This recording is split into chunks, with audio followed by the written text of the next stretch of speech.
Hello, campaigners, and welcome to the Bose 3 podcast. Here is your host, fresh off the campaign trail, John Bose.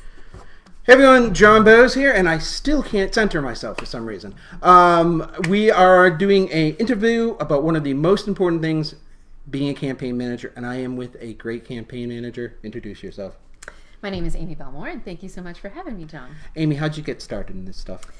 So back in, well, I would say first, going way back in time, I got involved with some voter engagement activity when I was in college. Awesome. I went to the University of Vermont, which was... Beautiful campus. Beautiful campus. Has changed a lot over the years, but was a beautiful campus, is a beautiful campus. And that was back in 92, actually. I got involved with some voter registration drives. I became a registrar for the state to sign people up to vote. And I was in the environmental studies program, biology program, and so that was back in the days where people were talking about climate change, well before the level that they are now. But started to realize there was a problem. Yeah, they definitely were keen to the problem at hand, and we're finally talking about it to the degree that it needs to be talked about. But in any case, that was back in the Clinton-Gore campaign, and they came through Burlington, and that was an exciting opportunity to kind of see all of that in play. And so that kind of got my interest going, but I didn't get involved. Yeah, the mechanics of it, but I didn't get involved with political campaigns until 2010. 2009, I met Rep. Tom Coulter. Which, the thing about that is it's 2019. That's 10 years ago. Yeah, it blows by. Ago. Yeah, I know. So, exactly. So I had my interest in environmental issues had taken me to, I was a member of the board of directors for the Jones River Landing Environmental Heritage Center. Back at that time, 2008, I think I might have joined that board, and they had recently opened up a space. They were trying to get some more people down to visit their actual site to understand more about the work that they were doing. Yeah. And so I come from I'm an event manager. That's my career. I've been doing that for over 25 years, and so I was helping the board and the organization to try to come up with some events that would bring some folks down and learn more about the organization. And Rep. Coulter was just at that point in his second term. So he was a new rep. So the thought was, let's have a listen and learn program, bring him down. Let's learn about our relatively new state rep at the time. I had never met him. Right. And then at the same time, let the rep hear about the organization and, just kind of this collective conversation. And I really liked what I heard from Rep. Coulter. He's a cult of personality. If you have not met Tom Coulter, he is fun and just bigger than life personality. Yeah, he is a dynamic personality. And so from there, so I really enjoyed what I heard from him. Again, I wasn't interested in getting involved in politics. I really wasn't. But I really liked what I heard, and I wanted to get to know my legislators and so forth. So I ended up going to a birthday function that he had that year, 2009, and I stuck around for a little bit, and I introduced myself, and I said, I'm an event planner. If you ever need help with an event, let me know. So I gave him my number, and not long after it, just a few days later, he gave a call, and that was, 10 years worth of events later and 4 campaigns actually with Tom. Now, Tom's district is hard. It is a tough district. It's a challenging It's very district. Conservative and very diverse on the towns.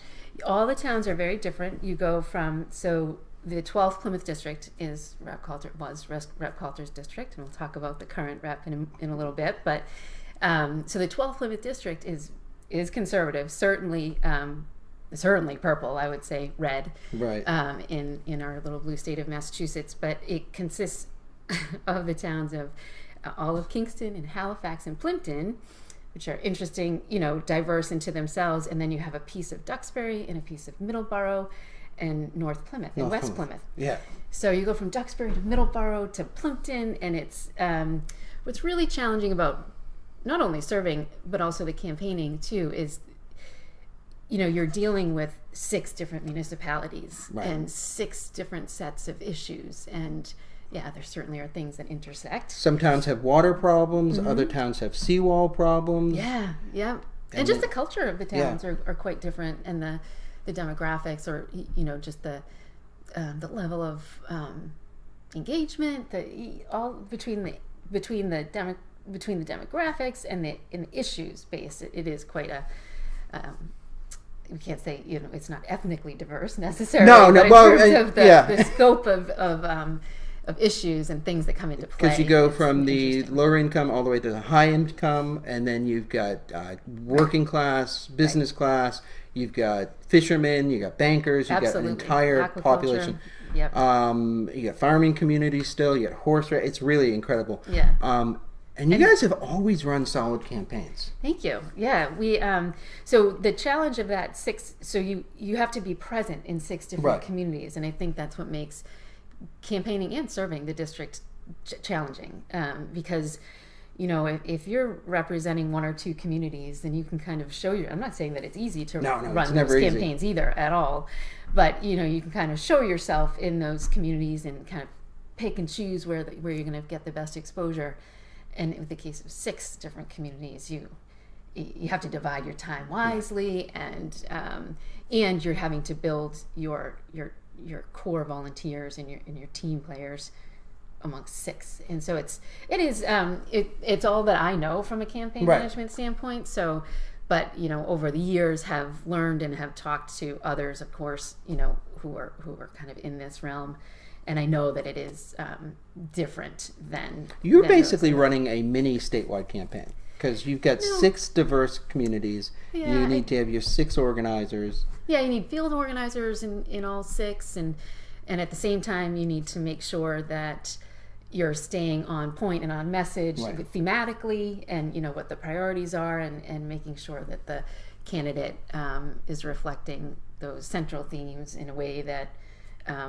those communities can relate to, and they relate to them in different ways. And so, but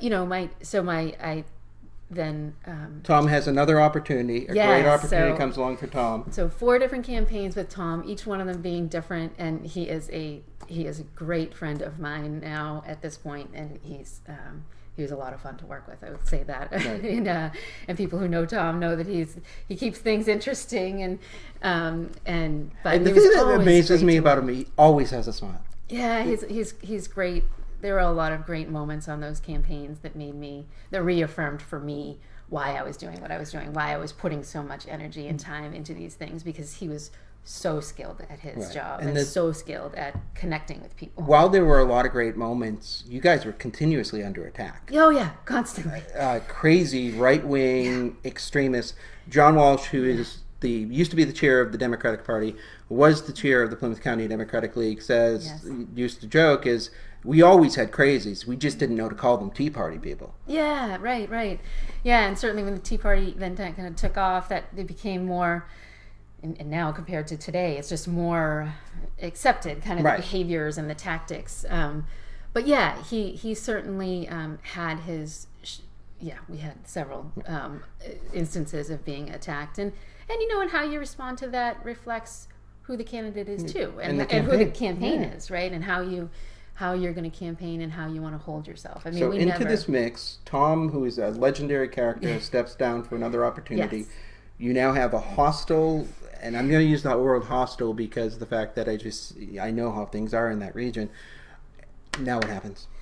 So Tom moves on to the new opportunities, the now town administrator for the town of Kingston. And of course, within short order, and this was really just based on, the coincidence of the calendar in terms of getting someone on the ballot between the time that he left his office or took the new position and between when signatures had to be submitted. And so he had certainly been talking to, people who might be interested. Others were doing the same. Who would be well served in this position? Who would kind of continue in providing the level of service that we expect for the 12th Plymouth District. And in steps to the equation, Kathy Lenatra. And I knew of Kathy. I had met her, similar to, I didn't know Tom at all. I knew of Kathy. I knew of some of her family members. Kind of met her once or twice, very casually, not connected to politics in any way. But she had been serving as a select woman in the town of Kingston, And to be honest, I wasn't sure if I wanted to continue running campaigns. It is hard. It's exhausting. It is. I mean, it takes over your life, It and does. you have a family, I do. and it's like family, work, campaign, and the right. campaign is a monster that just keeps taking Right. more and more time. Right. You're kind of in it. It's every 2 years for state reps, and so it's kind of a constant process. But certainly, that 6 to 8 months prior to November, it's a constant, and and I have young kids, and Right. so I wasn't entirely sure if I was going to kind of continue on, but I met Kathy and pretty quickly, understood what her motivations were, which I thought were impressive and noble and all for the right reasons, and I was excited about the opportunity to finally have a woman representing. Some of the towns had other female representatives, but in terms of like the town of Kingston and Plimpton, and that was interesting to me. And so I decided to continue on with Kathy, and that was a whole different, as a fresh face. Tom was 2 terms in by the time I met him, and kind of came to it with a different set of experiences, as we all do, and then Kathy and I had a great 8 months or so, pretty intense, really intense. Well, and you went from 0 to 60. Yeah, we had to move fast, and because of that district, that 6-town district, she was well known in Kingston because not only, she was a selectwoman, but she had been a rec commissioner. She had done several things. Right, and she's Very real active. estate. She's a real estate. Yep, So she was known a little bit in the surrounding communities. No, well, that's the thing. She does her work out of Plymouth in terms of real estate. Oh, okay. But she was not well known in the other 4 communities. In Halifax, Plimpton, Duxbury, Middleborough. Right. She was a new name and a new face to them. And so, coming up with a plan of attack that was going to introduce her to the entire, the voting base, but also the key influencers in those communities. We had to move quickly. Right, and Alan Pesovich, who was on earlier, pointed out that you really need that an initial stage, meeting those influencers. Huge deal. Oh yeah, immediately. I mean, for me personally, because I know how much energy I'm going to put into this, and it's all that I know. It's the way I've approached these campaigns. It's the way I approached every campaign with Tom, and it's really, I don't really know how to do it any different than to be all in. So in order for me to commit that kind of energy, I need to know that I need to get to know the candidate, and I need to know that I'm going to believe in that candidate, and that this candidate, you man become or best woman, friends. You do.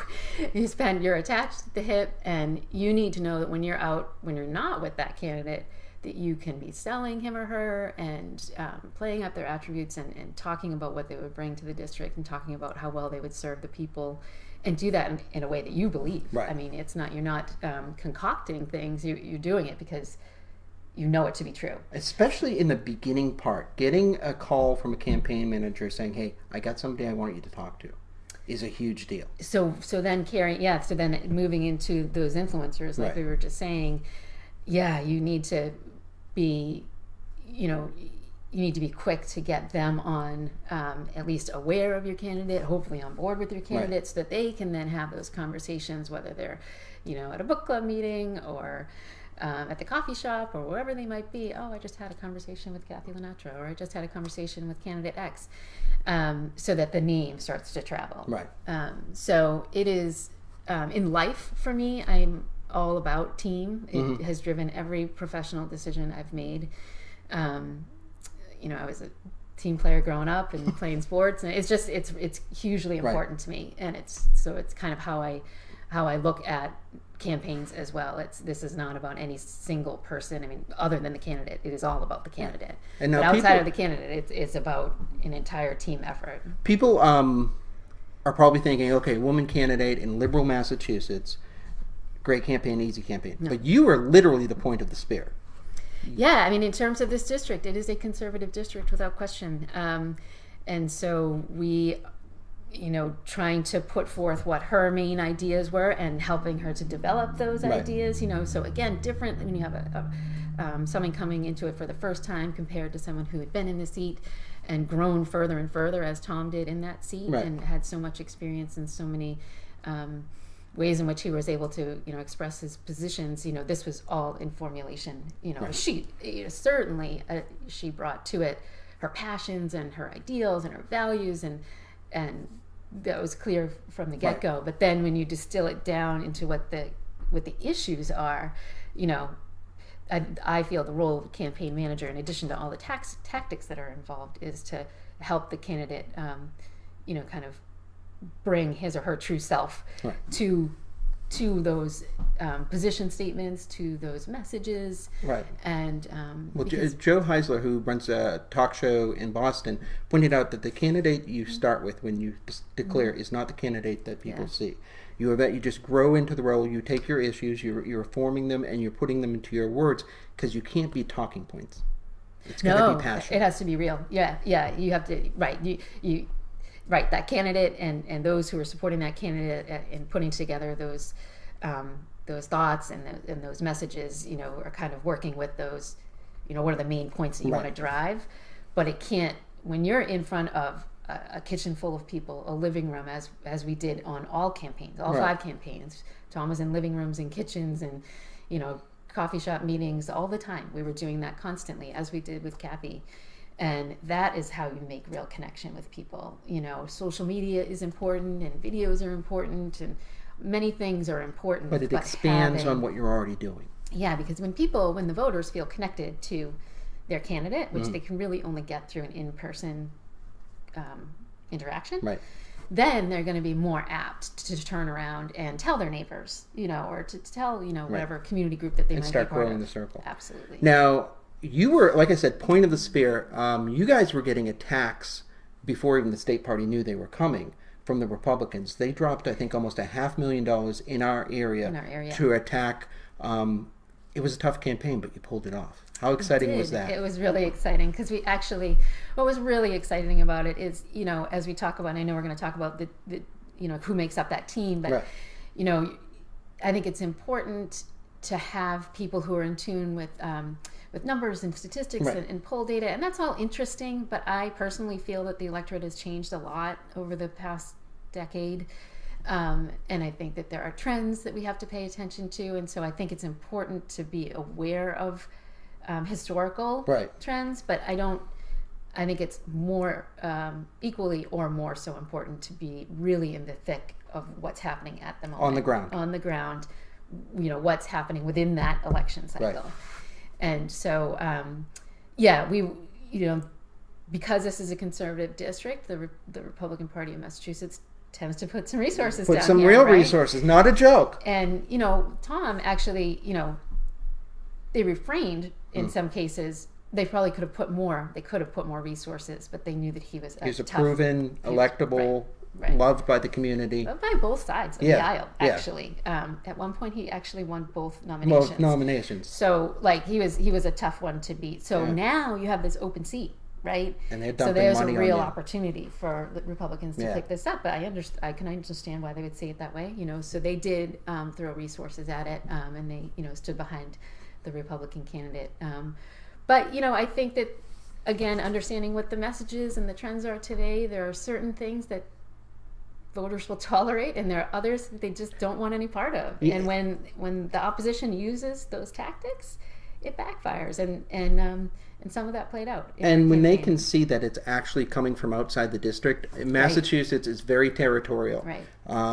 We do not like it when outside people start picking on our people, even if they're not one of our people, they're from our community, and somebody's picking on them. It turns the tide quickly. Well, you want to know that you want to know that your representatives are local, and, and the people backing them are local, and all politics is local, right? Well, Greg Shanahan was on here, and he goes, the first thing you got to do is get local quick. Yeah. Do not make the mistake of having national issues. It's local issues. Even if it's a national issue, you got to break it down. Right. Now, you run great campaigns. You've done this for a while. We're doing this for people who are getting started for the first time. Your new campaign manager, you've been drafted, or you had a conversation, one of your best friends running, you got hired. What's the first thing you do? So I would go back to sitting down with the candidate and understanding that person's why they're at the table, why are they running, so that you can really bring that forth as well, and that you can kind of invest in that yourself. But along with that, I think understanding their communication style and needs That's huge. and habits. That's huge. You have to, as a campaign manager, be able to not only have thoughtful and deliberative conversations with the candidate and work through those issues and themes and what's really important to him or her so that they can present that to the voters. And then you also at the same time have to have really efficient decision-making conversations. So everybody communicates different, right? Right. We all bring, there are 4 different personality types, and we all communicate a little bit different. Yeah. And so, with the 2 candidates that I worked with so closely, they're different. They're different in terms of their personality, and so you have to be able to modulate how you communicate as well, so that you can still maintain that efficiency or help and guide the candidate to be, to bring forth what they to want grow to bring into forth. the actual. To evolve. So one of the things I always point out So is spending time. With the spend. You have candidate. to. I always point out you have to establish the good cop, bad cop. Yeah, So that's true. you, the candidate, are the good cop. Yeah, always. You cannot get fights with anyone. But as the campaign manager, I can be the bad cop. I can be the jerk. I can be the person people are afraid of. So you need to make sure that the candidate understands that role that says, hey, if you're having a problem with one of our volunteers, you need to call me about it. Mm-hmm. If you end up in a situation where you don't think the event goes, you can bitch at me. Oh, sure. Yeah, sure. Because you do not want your candidate bitching at anyone other than the campaign manager, because I can take the hit. Right. Yeah, I would agree with that. We didn't have too much of that experience, to be honest with you. Our volunteer corps for both candidates were so solid and so strong. Veteran. Many of them. I mean, some new faces too, which is always fantastic to have new blood in the group. But I would agree with you that the candidate always has to be able to be reflecting the positive message. And at the same time, they need a vet. They need to be able to have somebody to talk to. And I think that's where, too, you have to understand that it's not, that's why you need a team, right? And there are kind of different rings of the team. You've got like the core, the central, and then you have these, peripheral groups that come into play, too. So, it's really important maybe for the candidate they might have some friends or family members that aren't going to be terribly hands-on on the campaign. Maybe they will a little bit, but their main job is to, allow that venting, right? To help kind of relieve the stress. Yeah, relieve the stress and help to find an avenue to deal with that in a productive way, and just to give friendly feedback and know that it's trusted and it's not going to go outside the walls of the kitchen or whatever. Right, exactly, a safe spot. Yeah. So the other thing that I always, when you're starting the campaign, the budget. How important is that? Knowing it's an evolving animal, right? Never stops growing, or at the end, it never stops shrinking. Yeah, exactly. And so you're working towards it all the time. I tend to try to work backwards a little bit. I'm from an event planning background. Right. The budget piece is what is key for whether I was working with a nonprofit client or a corporate client or whatever it was. One of the first fundamental things you would do for an event, which was largely marketing, is to come up with a budget. And so that's where my mind goes first. I kind of quickly realized that it's important to do, and it's an important process to go through, because I think as you create your budget, you are forced to put down on paper all of the things you have to pay for. Right. And so if you go through that process of putting it on paper, then you won't forget about some of the things that you're going to need. The social media ads. So, some of the things pop up, and you're definitely going to need them. You're never going to forget them. But you might forget about the advertising fees or the graphic designer fee or mailers. Things like that. So I think it's an important process. But of course, you don't know how much money you have to work with, right? Especially if it's a new campaign, right? A new candidate, rather. Because you're starting with zero. If you're starting with zero, you're starting with zero. And so fundraising becomes really important, of course. And you just have to meet that. You have to continually balance what you need and what you can pay for, and what you can get away with and what you can wait on. Right. And the thing about the fundraising, every candidate hates to fundraise. Yes. Who likes to fundraise? Ask people you don't know for money, for no reason other than the fact they think you're a nice guy or a nice lady. As a campaign manager, you kind of have to watch that, right? Well, you have to be pushing it, right? Yeah. You have to come up with creative ways, maybe try to do something that hasn't been done 1,000 times before. But at the end of the day, people who are engaged with their politics, whether it's for a state rep race or maybe something more local or something larger. Yeah. There are people out there that understand that it costs money to do these things. And so you have to get past the point of saying, I don't want to ask for money. I think that's one of the hardest things a candidate has to do is pick up the phone and call and say, I'm having this event. I'd really love for you to come. It's really easy to put a flyer in the mail or do a Facebook, event. That's super easy. But when you actually have to start asking people, which you have to do because otherwise people will ignore all of that. Right. So between, the candidate, him or herself, is the most effective fundraiser for sure. But having a group of people who's willing to do that too. Yeah. And like you said, some people are okay. Some people hate to it and they're happy to put out lawn signs. They're happy to hold signs, but they don't want to fundraise. And then there are other people who say, you know what, I can do that. I've done that for other things. Yeah. And as you said, people are programmed who are in this industry to know that they're expecting a phone call. Yeah, they are. So I think it's from a campaign management side of things, allow your candidate to start with that group because they're going to build confidence, right? They're going to get the yeses. They're going to say, oh yeah, of course I'll come, or I can't come, but I'll write you this check. Where do I send it? Or the funniest I've ever heard is, I don't want to come. Can I increase the check so I don't have to come? Right. Whatever it is, as long as you can. So work with your candidate so that you're putting the pool in front of them that's the most productive and the most friendly and the most likely to give a positive reaction, right? Because that's going to help them build their confidence and comfort level. And then by nature of a campaign and needing to raise more and more money, you're going to have to expand beyond and beyond and beyond. Right. And it's those influencers now that you've also introduced them to that will help to open up other doors. Once you have the more comfort level, the candidate or volunteers on the campain, then it becomes easier to ask other people. Now, the second hardest thing for new candidates and new campaign managers, talking about yourself. Yeah. And when I say that, I'm not saying just talking about yourself, but talking about yourself in a productive manner. Right. We call it the stump speech, the elevator pitch. Do you start working on that immediately? Pretty immediately, but it changes over time. Right, it evolves. It does evolve. And what I have seen with both candidates that I've worked with is that through the course of a campaign, even their own, interest or passion around a certain issue will be elevated by what they're hearing from their would-be constituents, right? So what was maybe an interesting topic going into a conversation, and maybe that the candidate had a certain level of understanding of it, if personal stories are being layered and layered and layered on top. Like for instance, I can tell you, Rep. Coulter started working on the opioid issue long before many people did. He was one of the first people. One of the first, and was doing educational programs before it was really out there in terms of the mainstream. And that was because he had people, specifically from Plymouth, who were coming to him with story after story of loved ones, young people, that they had lost.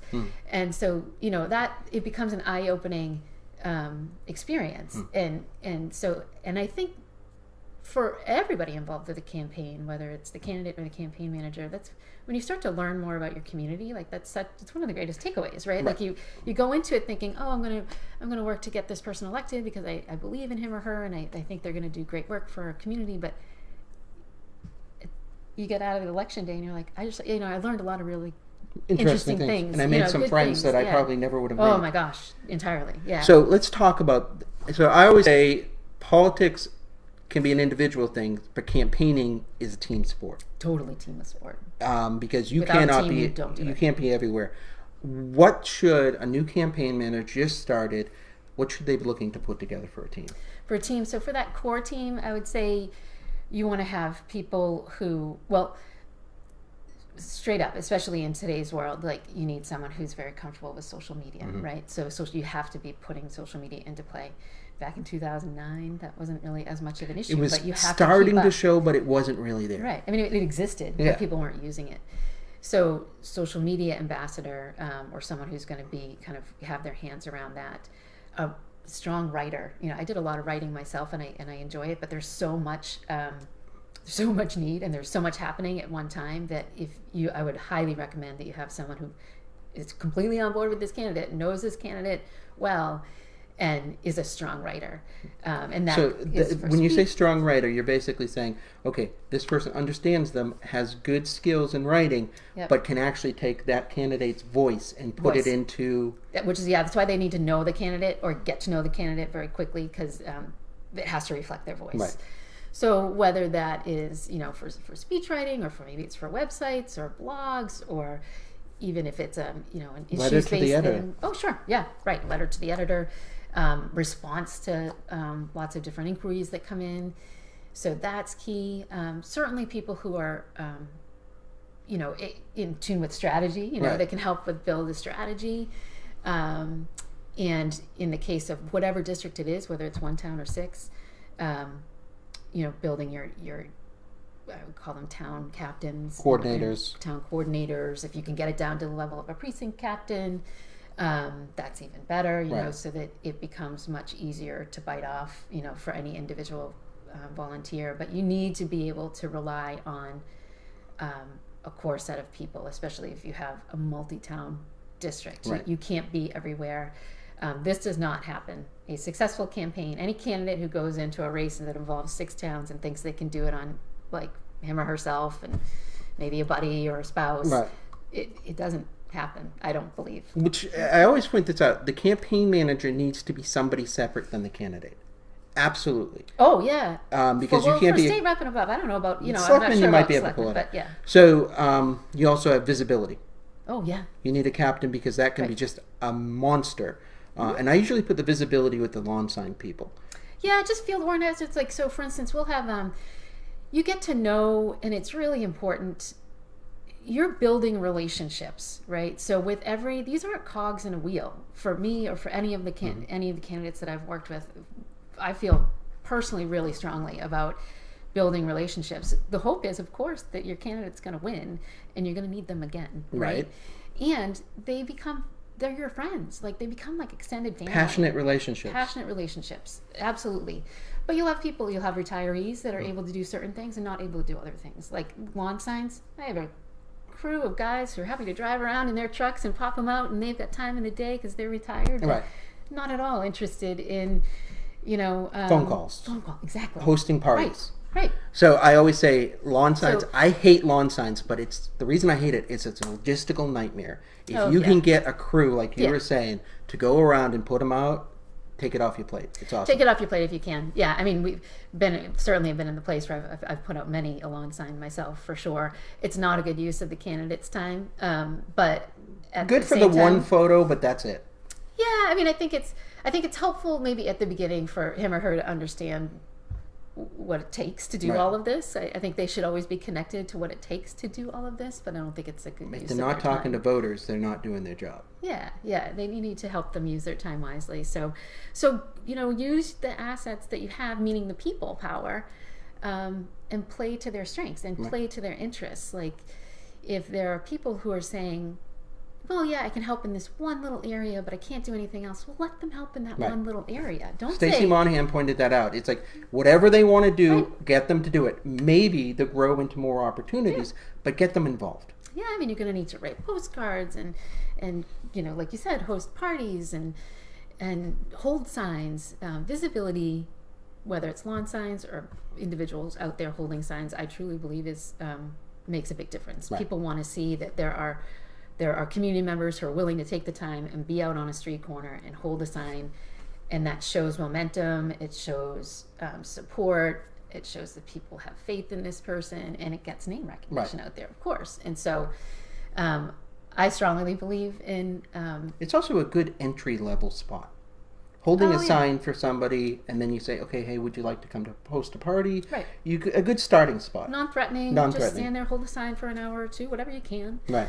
I mean, some of my most memorable and best moments have been around, frankly, visibilities, and I can tell you some about that, but it's a very edifying process, especially as you approach towards the end. You're getting closer to November, and you're seeing teams of people come out, and that you're making a presence, and you're, in the case of ours, like, you're in every town, multiple times a week, and of course you want to be paying attention to what your opposition is doing, and either counter or be aware of where you can show more strength, or just you want to be aware. Now, so having someone on your team that is willing to tune in, pay attention to the posts, because social media is a challenge.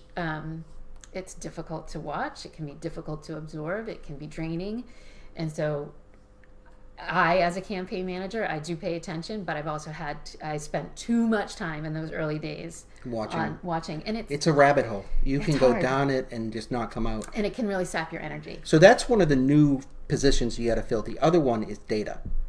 I would say data, and then I would also say beyond social media, technology In general. So yes. We were, with Kathy's campaign, for the first time, we used texting. So we were doing phone banking. Which was huge. But we did texting. This is a new service. Yeah. It just came into being.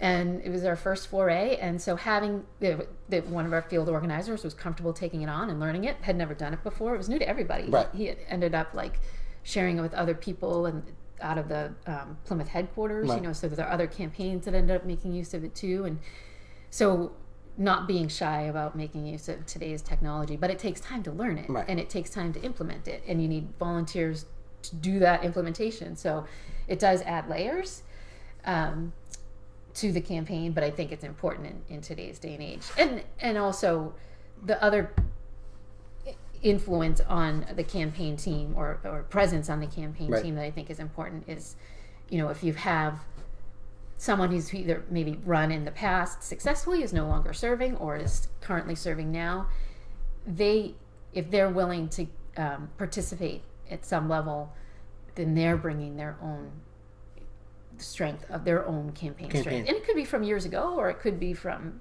today. Right. But they're bringing their following behind if they're those third-party endorsements of all having stripes them with the important. candidate at an event is introducing huge. And then just making phone calls for you, saying, "Hey, I know 6 people. Let me call them." Yeah, or a letter to the editor. Right. Or, yeah, exactly. That's a huge thing. Yeah. So modern campaigns, we've got the introduction of social media, we get the introduction of data, but then, like you just said, we are always introducing new technology. New technology. I don't know what it's going to be next. In 2 Right. years, I'm sure there'll be something else. But I mean, Hub Dialer advanced the phone banking process. Right. It's gotten better. It's right. gotten smoother. It's gotten faster. So Hub Dialer, if you don't know, is an automated phone call system. So what happens is the campaign loads in the list of targeted universes, and then the system will automatically call, and all you need to do is get your volunteers to have a cell phone and basically go to a location and just make the calls, and it does it for them. No more paper sheets, which right. was a disaster. That right. was always a pain in the neck, trying right. to get those paper sheets in and out. Right. And that was introduced 2 campaigns ago? 2 or 3. So I know, for instance, the Mass Teachers Association had been using it for some time. Right.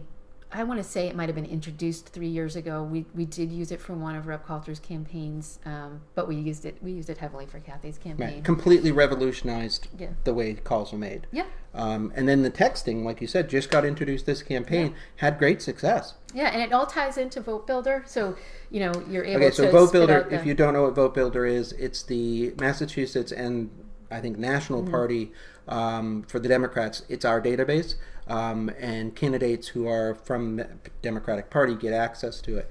The Republicans have a different one, and then there's Nation Builder as well. Mm-hmm. But Vote Builder is generally what we use. And like you said, it all ties in. It all ties in. And so in addition, another team player that's helpful, I mean, as a campaign manager, I'm in Vote Builder all the time.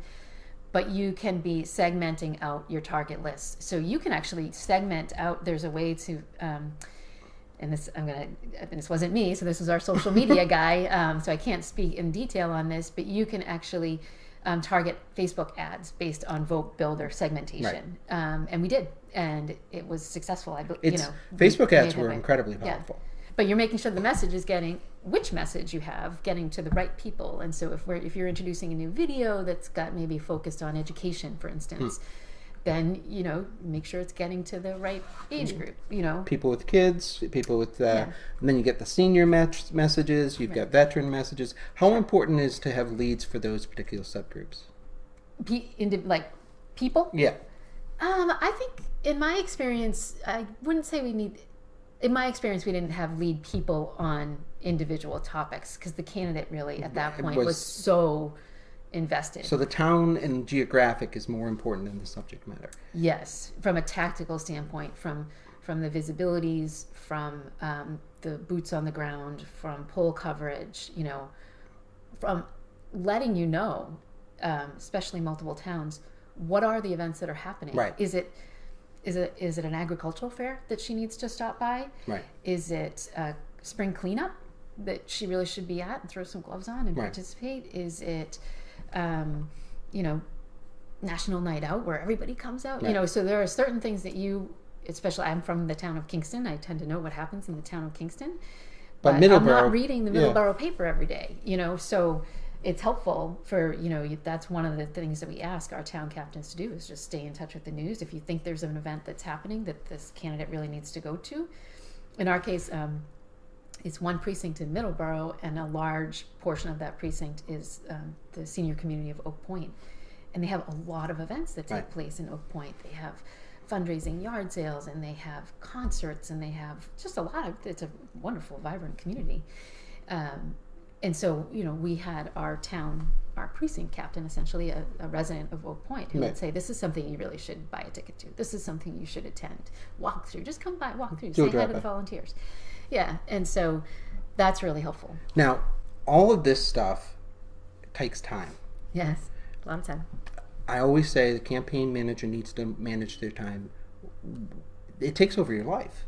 It does. So, new campaign manager, what would you stress? Where should they focus? Focus their time. I guess the first thing I would say is if you want to get involved in being a campaign manager specifically, you have to go in with the understanding, eyes wide open, that it is going to take over your life. I have 2 young children, and they've been, they're 14 and 11 now, and I've been doing this for 10 years, so you can do the math. They've been young. They've been holding signs with me. They've been building signs with me.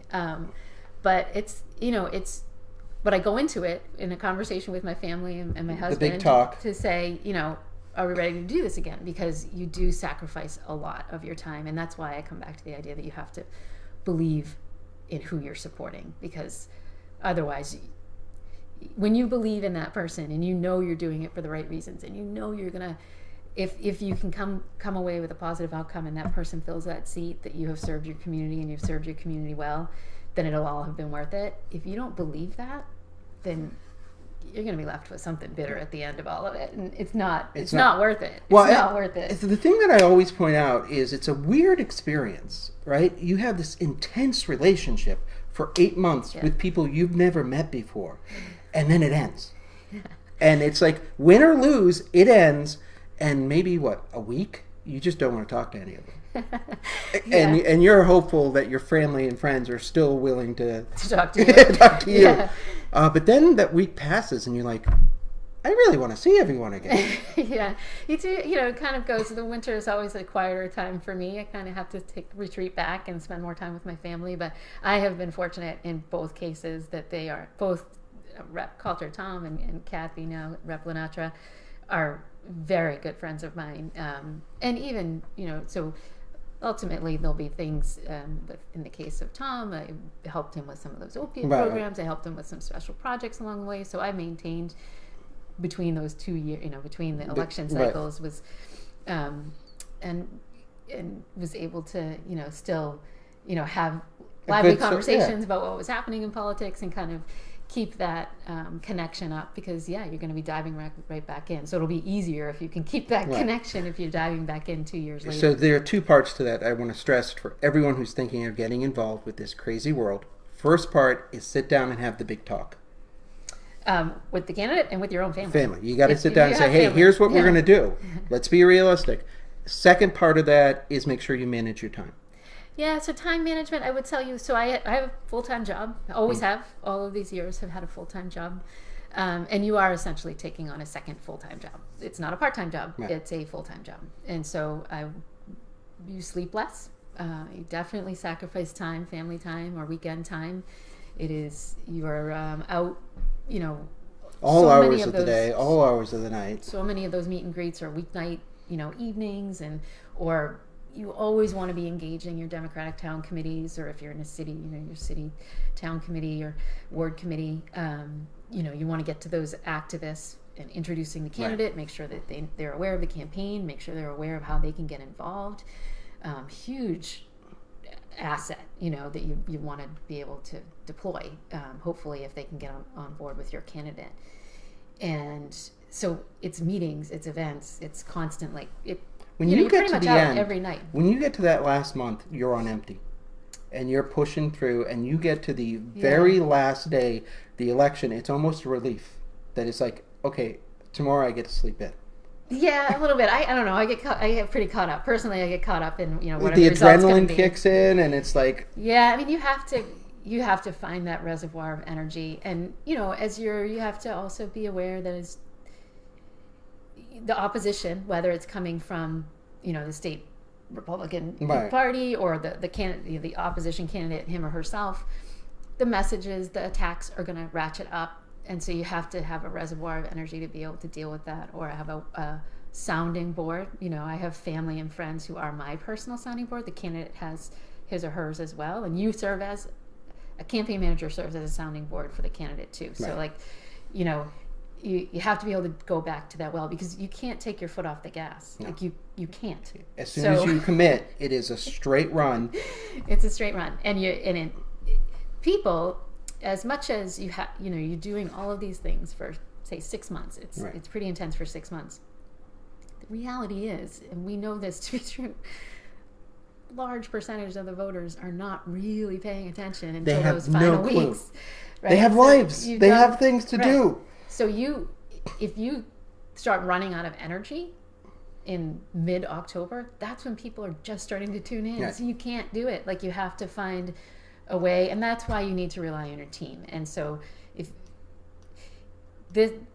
any campaign, it's not about the campaign manager. It's not about you. No. It's about the candidate. And so I believe a campaign manager needs to move to head is sitting in the background and guiding a lot of things and pushing a lot of levers to make things happen, making a lot of phone calls, but it's really about the candidate, and you have to be able to structure your time and employ those volunteers and supporters, so that play to their strengths. Make sure they're doing things that they can do well. Right, so that you can have the energy to continue on. But I would never fool anybody to think that it's easy. No, there is. So I want to be clear, 100% clear on this to everyone. This is not easy. I mean, it's worth it. It's fun. It's awesome. Totally you have a great time. There is nothing easy about this. It's on the time management side, it's not easy. No. When you believe in your candidate, as I have, it's easy to say, wake up in the morning and look yourself in the mirror and say, I'm doing this for the right reason. Right. So it is easy to kind of make the commitment to carry on, Right. But in terms of the actual tactics, it's an intense period of time, and you have to be willing to commit to it, because if you're not willing to commit to it, it's not fair to your candidate. Yeah. It really isn't. And that's why I reevaluated each cycle. Could I do it again? Right. Because otherwise it's not fair to the candidate, and I need to be fair. Now, I've kept you longer than I should have. No, that's okay. Best moments on campaigns. I've had some really, really great moments. So I'll start with Tom. He was so skilled as an orator and as a debater. He was just so skilled at speaking with people and connecting with people and inspiring people with his words. That I always enjoyed hearing him speak to crowds and watching. I wouldn't watch him. I'd watch the crowd reaction and see the fact that they weren't on their phones and they weren't fidgeting. They were the moment. Really in the moment, and hearing what he had to say and nodding their heads and coming away and hearing those hearing the feedback that they would have. And he was very good at debating. And so there was one particular debate in particular where kind of tactics and his style combined. We had so many volunteers that were willing to stand out and hold signs leading into a particular debate that this candidate happened to be from Plymouth this particular year. We knew what route she was going to take, and so we had streets lined with people all the way from exit 9 in Kingston all the way to Kingston Town Hall. There were people everywhere with Coulter signs, and it just proved the momentum, and it proved the the level of support and interest that Right. he had, you know. You can feel and it. got It's- into her head. And so the debate, he's an incredible debater. It was always fun to watch, but the tactic itself had Got an inside her impact. I believe it did. And that was a fun debate to watch. And then, you know, similarly with Kathy, for me, it was actually great to watch her evolve as a candidate in general. Right. But we had one day in particular where, you know, our opponent had a big event that involved the lieutenant governor, and we put a call out. It was the same day as Plymouth Town meeting, where we always have a standout, and we needed people there too first thing in the morning. We asked people if they could do both or one or the other, and we went from one straight over to another. And I just wanted to show some presence outside of kind of down the street a little bit from where this event was taking place, if the lieutenant governor was going to arrive, and just standing there, and I don't know, maybe I expected 8 people to join me that day, you know, and they just kept coming like over the hills, and in the end we were like 2 people shy of having more outside than he had inside. So and yours was a blast email, hey, we need people, and they just start showing up. And that's the faith in the candidate. Right. It didn't have anything to do with me. It was just, you know, that here they all come. Moment of time of just saying, people believe in this candidate, they understand the importance of this action, right? Because it was an important action to take. So putting the message out in a way that people understood that it was important, and yes, we're asking you to double up your time or do something that we hadn't planned on because it was spur of the moment. But if you can join us at all, come on 20 down. minutes, Right. you know, like anything. Now, was that the moment you realized you had it? No, I never. You never. No, I'm the same way. No matter how good the numbers are looking, I'm like, no, they could be lying to me. Yeah, I'm pretty. I sit tight on election night and watch the numbers come in. But in the case of Kathy's Rep. Lenatra's election night, we actually ended up winning 5 out of the 6 towns. I know. You just destroyed awesome. your which. The thing that I thought was awesome, including Plymouth, the hometown of the opponent. The thing I thought was awesome about that is above the board, your other side was being nasty. Yeah. Yeah, you know, there were just certain messages that the electorate, I feel, is willing to tolerate, and a certain degree to which kind of people expect things will be combative. And then when someone crosses that line into like this realm of nastiness, people don't like it, and voters they don't like to vote for things that are negative. They want to vote for something they can be inspired by or not feel bad about. Right. And so, especially on the local level. Yeah, exactly. Okay, so what's your advice for somebody doing this for the first time? Do it for the right reasons. You know, don't do it because someone told you to. You know, either maybe you worked on someone's campaign before at a local level, and you're thinking about getting into something larger, and someone's kind of hooked you in and said, "Oh, you should do this." Do it because you believe you want to do it. Don't do it because you're looking for a job. You know, you have to go into it, I firmly believe, with an understanding of what it takes, what the commitment takes, and in order to serve out that commitment, to feel like you're in it for the right reasons. And so believe in that candidate and be able to speak with your own passion and your own beliefs about why you are if you can sell why you're standing behind her or him, it'll have a positive impact. So, number 1, make sure you know what you're getting into. Number 2, make sure you're 100% behind the candidate. Yeah, and then all arms open for a big team effort. Right. You know, it's not about you. It fully takes a team to do something like this. And so, if you typically operate as a team of one, it's not a good fit for you. I just don't. You have to be able to embrace everybody and engage everybody and keep your ears open. You might not agree with everything you hear. And also, I guess the last thing, I know we've gone a little bit long, but I would also say that I think it's really important that you be able to, at the end of the day, make sure that the candidate is bringing him or her true self to the campaign. Right. Because they're receiving messages from a lot of different people, from team players, from supporters, from the media, from family members, from talking heads, people who don't actually know what they're talking about, party but still, officials. Like they want. So they're the person who has to serve in this job, and so they have to feel like they can be themselves in the course of the campaign, and they can be themselves when they are successful and can serve in the role that they have now won. Right. And so I think that is the job of one of the many jobs of a campaign manager, is to make sure that those voices are being heard, but also distilled, and ultimately the candidate's voice is what ends up wins coming the out day. Yeah. because they're stuck with it. Yes. If they win or lose, you're stuck with what you said on the campaign trail. Yeah. So we went a little long because you're a great interview. Thank you. I will see you guys on the campaign trail, and we will catch you later. Thank you, John. You have been listening to the Bose 3 podcast. Show notes are available at bose3.com. Thank you for listening, and we will see you on the campaign trail.